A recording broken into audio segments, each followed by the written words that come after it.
Where will Jonathan Taylor play football in 2023? We're talking about all that and more on today's episode of Locked On Dynasty. You are Locked On Dynasty Football, part of the Locked On Podcast Network. Here are your hosts, Matt Williamson and Ryan McDowell. Welcome back to the Locked On Dynasty Football Podcast, part of the Locked On Podcast Network, your team every day. Thanks for making Locked On Dynasty your first listen every day. Today's episode is sponsored by Game Time. Download the Game Time app, create an account, and use Locked On NFL for $20 off your first purchase. Last minute tickets, lowest price, guaranteed. I'm your host, Ryan McDowell. You can follow me on Twitter at RyanMC23. Joining me as always is former NFL scout Matt Williamson. Follow Matt on Twitter at WilliamsonNFL. Matt, back from Steelers camp, back in the friendly confines. How was camp? It was great. Happy to be home. Camp is super cool and a lot happens and the nightlife is fun and all that good stuff. But dorm rooms get a little old and sleeping on a plastic mattress got really old. And so it's good to be really home. Fast, right? Yeah, 100%. Well, Matt, we're going to talk about at least one of the Steelers later in the show, but we've got to start with this news about Jonathan Taylor. This drama just keeps going and going. And we got the report late on Monday that the Colts have now given Jonathan Taylor permission to seek a trade, to find a trade partner. Of course, this stems back to frustration with his contract, frustration with the Colts ownership and comments that were made. And all along, at least to me, this felt a little bit different than Josh Jacobs or Saquon Barkley. Mm-hmm. Taylor didn't just want a new deal. It really felt like he wanted out of Indy, and it's mostly because of the ownership, Jim Irsay there. So let's get right to it. The Schefter report is that Taylor can now seek a trade. Stephen Holder, a great beat reporter for the Colts, followed up on that and said the Colts will be looking for a future first-round pick or a package of picks equivalent to a first-rounder. So this is the talk that we love. We don't usually get it this late in the NFL year. Matt, where could Jonathan Taylor be playing in 2023? Well, I doubt they get a first, but if it comes out that they want a first, maybe they get a second and a fifth, or conditional second or something like that, or a future pick or something along those lines. So that would make sense. I mean, I think it's pretty clear the Colts do not want to invest in a running back, and that's true for a lot of teams that have elite running quarterbacks, like the Eagles. Do we need two great runners when we're not going to even have him as a featured, ball carrier necessary? You know what I'm saying there. But in order to trade for him, you got to trade and you got to sign. So it costs the new team two things, which that can be sticky in this league and not always worth it. So I wrote down about 10 teams, but wow. Here's my top two. I have two, and then I have like 8 teams with question marks by them. Miami and the Chiefs. Yeah, I think these are the first two that would come to mind for a lot of people. That, of course, both of them very interesting. Neither of them have invested heavily at the running back position, especially the Chiefs. I mean, well, I guess that's not fair. They do have former first rounder. Yeah, they got a former first rounder on their roster, at least currently, but that obviously hasn't worked out. Jerick McKinnon, Isaiah Pacheco, the other backs there in contention for the Chiefs. Obviously, Jonathan Taylor is going to be a major upgrade from those guys. He's going to be a major upgrade from most running backs in the league. It's a similar story in Miami. It looks like Wilson and Mostert are kind of sharing that lead role for now. Devon Achane has been a disappointment so far, not really even in contention to see a major role, at least early in the season. So that team, and we know how much Mike McDaniel loves to run the ball and how well that running game how strong that running game was last season, Jonathan Taylor on that team would be unreal. Wow, yeah. Mix with Tua, with the receiving options there. That would be a fun one for sure. Do you think these teams are willing to give up, let's say, that 2nd and 5th or a 2nd and a 4th, something like that? I mean, maybe. Yeah, we have no idea. Both are Yeah. ready. I mean, obviously the Chiefs are perennial contenders, but feels like Miami is ready to take that next step. And maybe they view Taylor. Yeah, maybe they view Taylor as a guy to help them get there. He would be fun on either of those teams. I'm interested in the other options you came up with, because I had a hard time getting many more than the Chiefs and Dolphins here. So who else is on your next tier? Okay, 2 little notes on the Chiefs and Dolphins.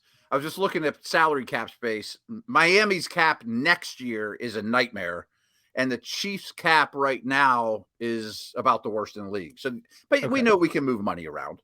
Do we just spit all these out, or go one by one? Hey, let's hear them. Okay, here's 3 right now, all of whom are very tight on cap space, and that's the Bills, the Ravens, which I threw out just because Dobbins is a free agent after the year, and the Vikings. All those teams are really tight on cap space right now, though. So Buffalo seems happy with James Cook, but he's obviously not a sure thing Very different than Cook. Yeah, very, very different than Cook. And honestly, Cook would be a nice compliment to Taylor. That would really shake things up, as Cook has been a player dynasty managers have been investing in. Baltimore, obviously, with their history of strength in the running game, would be a nice landing spot. You almost wonder, I mean, maybe we're getting too deep in the fantasy football weeds here, but what if it's J.K. Dobbins and a 3rd rounder for Jonathan Taylor? Yeah. Something like that. I mean, I don't think that's crazy. It is a little bit fantasy-ish, but that's not crazy talk. Well, Dobbins is not happy with his deal either. So that I don't know if the Chiefs, I don't know if the Colts want to take on another unhappy running back. And Minnesota, of course, it's the Madison show there for now. And again, Taylor would be a clear upgrade over him and everybody else on that roster. All right. Bills, Ravens, Vikings. Let's hear some more. Okay. Chargers, with the assumption Eckler's only there one more year. And again, very different than Eckler. I mean, again, these are question marks. Sure. And then these 4 teams are very cap friendly. Like, well, I'll start with one. Cincinnati.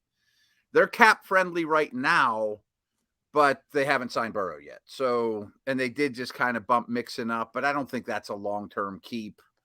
So what do you think about Chargers and Bengals? And then I got 3 others.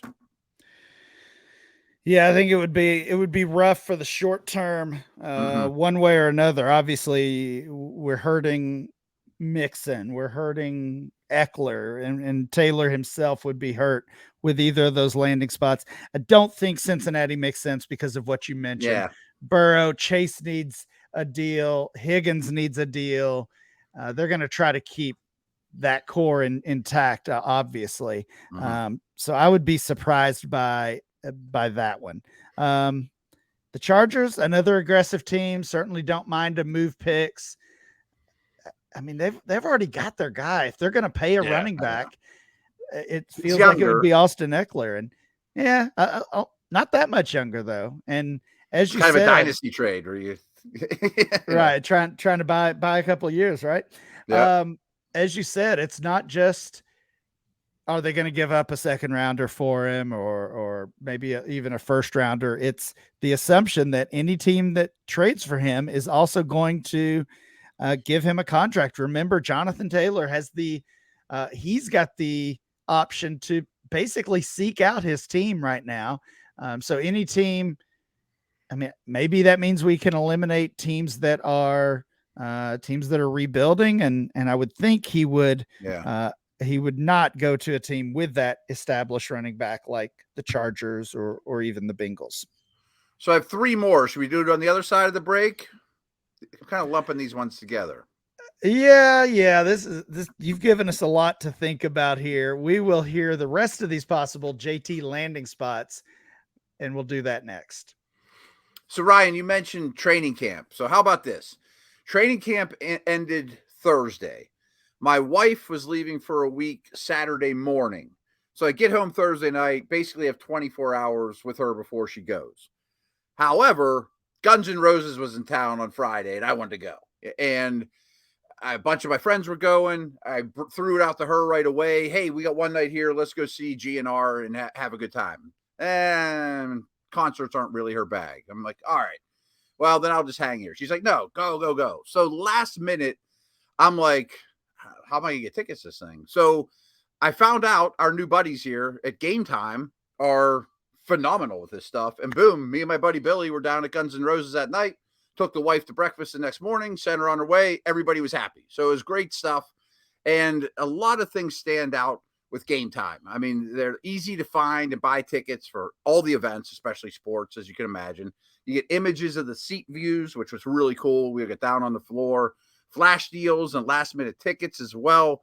Lowest price guarantee, event cancellation protection, job loss protection, stuff like that. So Game Time is the place for last minute ticket deals. And I'm the epitome of that. Forget planning in advance. Game Time has deals on tickets right up to the day of the event. Get exclusive flash deals on football, basketball, baseball, concerts, comedy, theater, on and on and on. The Game Time guarantee means you'll always get the best price. If you find tickets in the same section and row for less, they'll credit you 110% of the difference. It's unbelievable. So snag the tickets without the stress with Game Time. Download the Game Time app, create an account, and use code LOCKEDONNFL, which is exactly what I did. $20 off your first purchase. So I got $20 off my GNR tickets. Terms apply. Again, create an account. Super easy to do. Redeem the code LOCKEDONNFL, $20 off. Download Game Time today. Last minute tickets, lowest price guaranteed.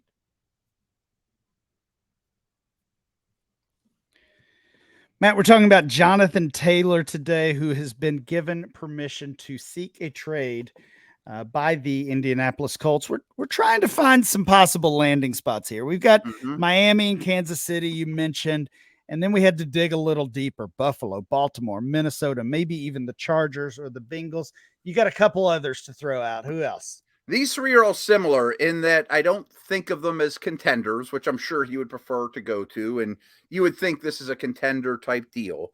Right. But they have a lot of cap space, all 3 of them. And they have young, unproven quarterbacks. And I think when you have a rookie quarterback or whatever, I might be a little more willing to invest in a running back. You know what I mean? Like, let's make this guy's life a little easier. And that is Washington, Chicago, I don't love that one, and the Panthers. Yeah, I knew the Panthers were going to be on there based on what you were saying. Yeah, again, it's so tough. We're trying to get in essentially into the mind of Jonathan Taylor here and think about what his priorities are. His priorities might be money. His priorities might be finding a contending team, a winning team, or it simply could be anybody who's going to get me out of Indianapolis. It could be that. And if it's that, then teams like Washington, Carolina, those teams kind of come into play.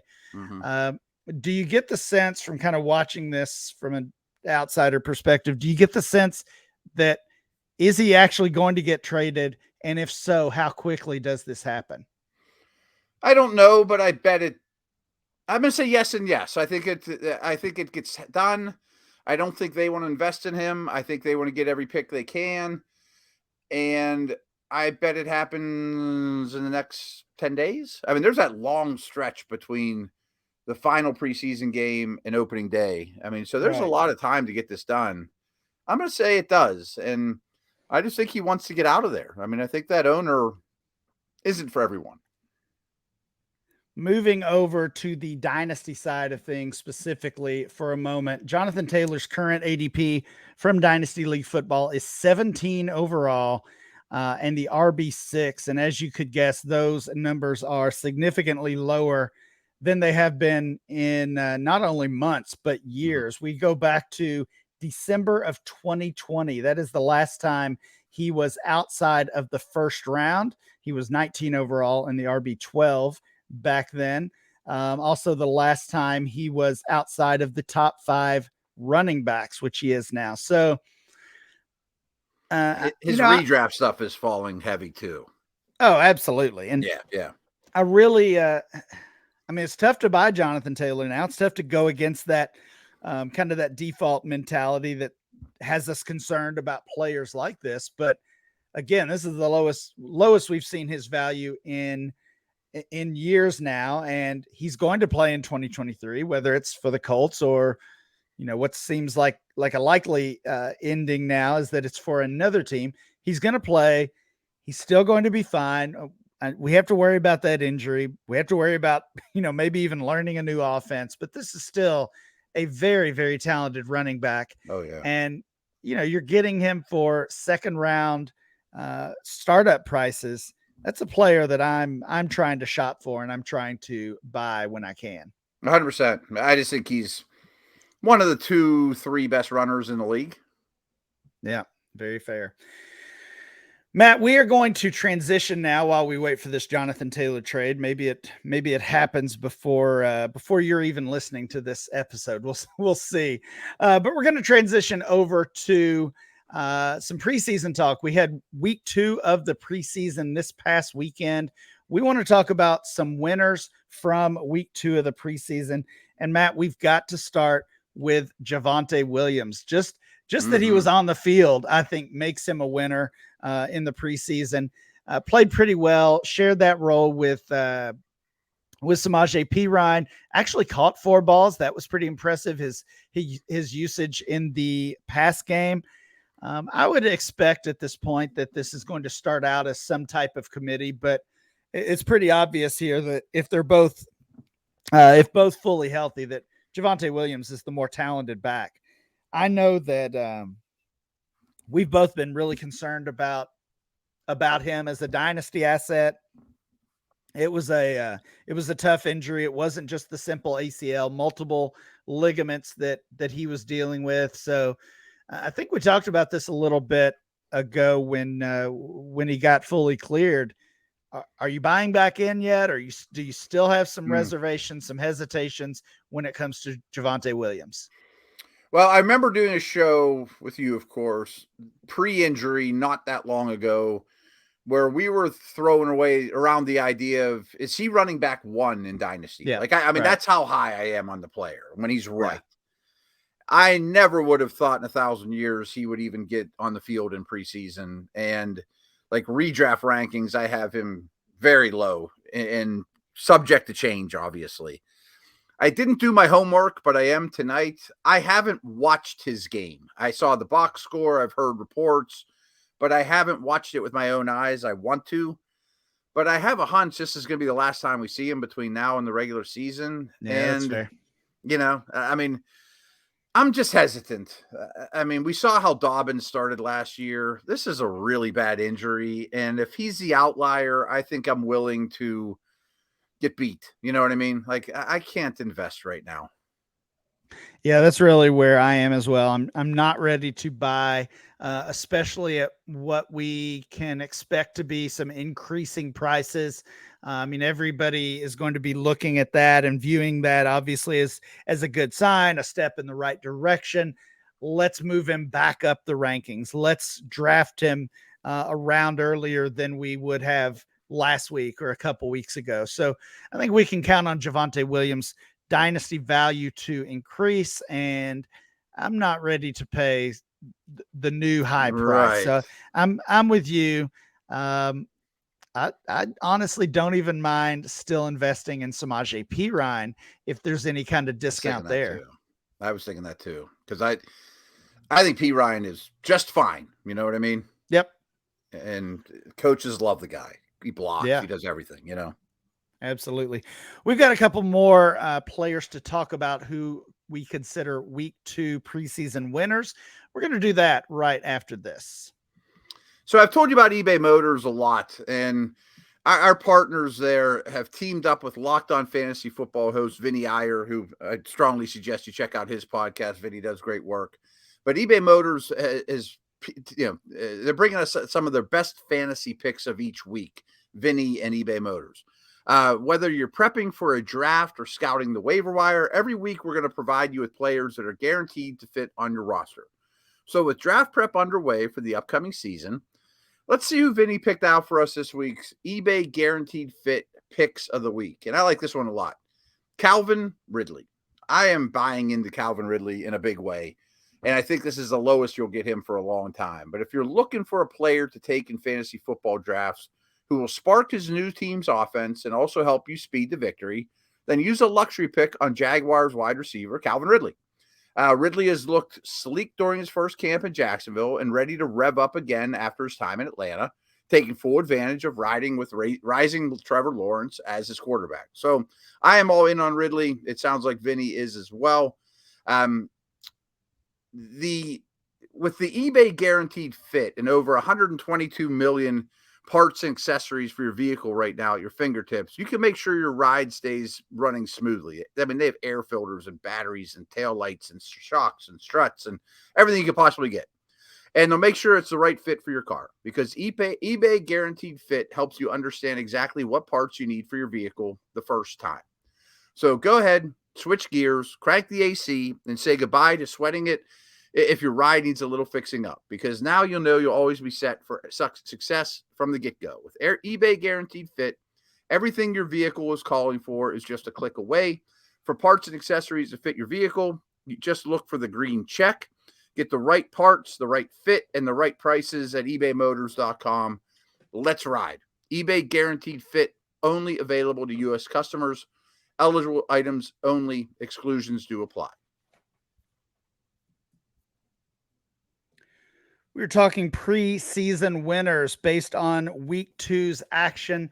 We already mentioned Javonte Williams, who was back on the field in week 2. Great to see him back. Matt, I told you I had to ask you about a Steeler. It's Jaylen Warren. You probably knew what was coming there. Warren continued to kind of mix in with the first team. Not quite a 50-50 split by any means, but getting some first team touches with those starters, and then broke off that long touchdown run.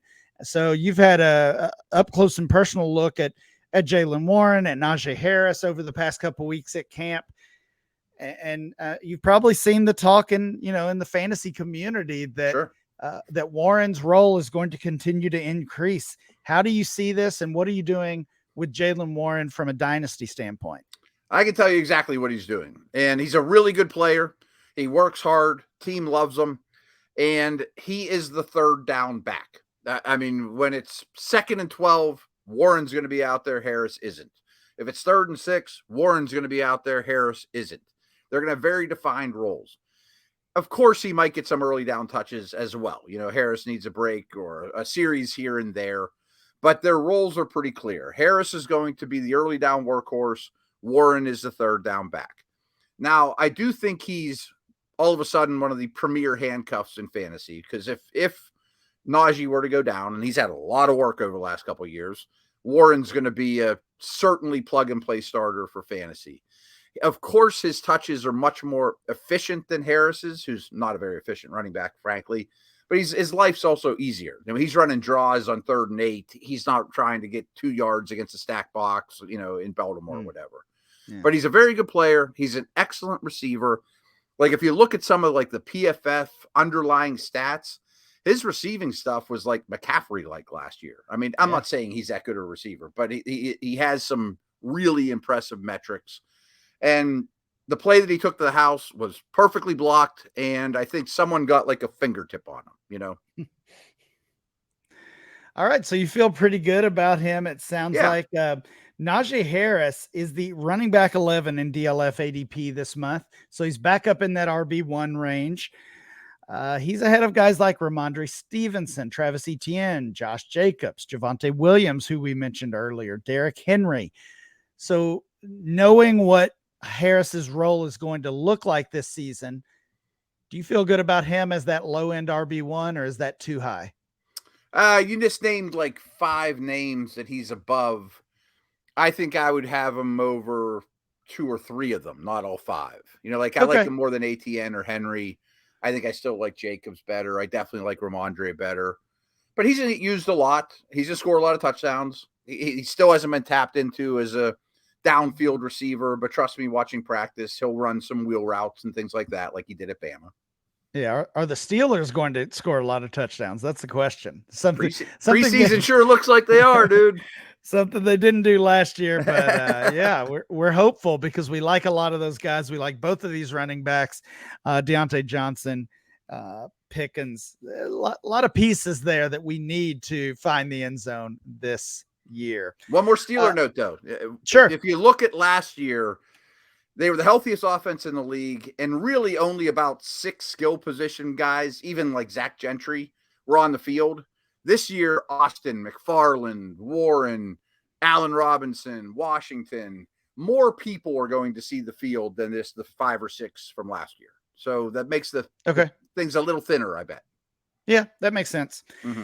Matt, let's finish up here with some rookie talk because we saw good news from a lot of rookies, whether it was impressive play on the field during week 2. Some of these guys even sat out, kind of got that veteran treatment, which ultimately is good news for them. Yeah. Let me rattle off some names and you pick out 1 or 2 that you would like to focus on. Sam Laporta did not play. He's one who's basically locked in as the Lions starting tight end. Michael Wilson, Cardinals receiver. Luke Musgrave, Kendre Miller, Tank Bigsby, Tyjae Spears, Jonathan Mingo, JSN, Jackson Smith and Jigba, and Jaden Reed. I would say stock up for really all of those guys based on what we saw this weekend. Did 1 or 2 of those guys stand out to you? It's a great list. I mean, we could go in depth about all of them. I'll just pick out a couple. I think Michael Wilson is really interesting because, I mean, he's like a prototypical X receiver, and they don't have that guy. So he might see the field a lot, not to mention that they want to develop all the young talent they can. I'm going to have a hard time starting him in week 1, especially with that quarterback situation. But you don't have to squint too hard to see him being a viable piece for the next couple of years. I love Tank Bigsby. I own him everywhere. I'm sure I've talked about him a lot here. I think he's ATN. We just talked about Najee. Like, I went Najee over ATN. I think Bigsby might be the back to own there even this year. And I think Tyjae Spears looks tremendous. Just watching the eye. He really does. Yeah. Spears is not taking Derrick Henry's job by any means, but at Henry's age and with the workload he's had throughout his career, I mean, we have to kind of face facts here. This could be his last year in Tennessee. This could be, I mean, maybe last year was his last year as a high-level running back. I think he get traded at the trade deadline even. You know what I mean? Yeah. Spears is certainly one to invest in. I like the Michael Wilson call as well. The best part about him is he's still the cheapest guy on this list. If you're doing a late rookie draft, he's probably falling to the 3rd round or maybe even later. So a great guy to invest in even as the season nears. I have a hard time believing I can come up with 24 rookies I'd prefer over him at this point. I may even consider like the end of the second. Yeah. That's going to do it for today's show. Please make sure you download and subscribe or follow for free on YouTube or wherever you get your podcast. Remember to follow the show at Locked On Dynasty. Follow Matt at Williamson NFL, and I'm Ryan MC23. We'll be back next time with more Locked On Dynasty.